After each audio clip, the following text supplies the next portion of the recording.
Hello viewers, সবাই কেমন আছেন? আশা করি ভালো আছেন। আজকে আমি এমন একটা অ্যাপস নিয়ে কথা বলবো যেটা হচ্ছে আমাদের সকলের দরকার হয় এবং প্রয়োজন। সে অ্যাপসটা আমরা কীভাবে ডাউনলোড করবো সেটা দেখাবো। এই যে অ্যাপসটার লোগোটা আমরা স্ক্রিনে দেখতে পাচ্ছি, আপনারা অ্যাপসটার লোগোটা দেখে নিন। অ্যাপসটা ডাউনলোড করার জন্য আমরা চলে যাব হচ্ছে গুগল ক্রমে। গুগল ক্রমে আসার পর আমরা এখান থেকে সার্চ বারে লিখবো হচ্ছে যে লেখাটা আমি লিখছি এখানে দেখাচ্ছে স্ক্রিনের মধ্যে, এই লেখাটা আপনারা লিখে নেবেন।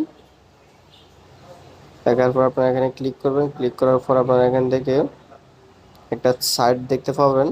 এই যে সাইটটা দেখা যাচ্ছে, এখানে ক্লিক করার পর আপনারা এখান থেকে ডাউনলোড অপশনে ক্লিক করবেন। ডাউনলোড অপশনে ক্লিক করার পর আপনারা এখান থেকে এনিওয়াজ ডাউনলোড এখানে ক্লিক করে দেবেন।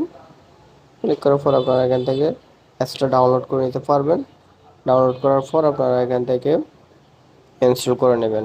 আর যদি আপনাদের ইনস্টল করতে কোনো সমস্যা হয় অবশ্যই কমেন্ট বক্সে জানাবেন।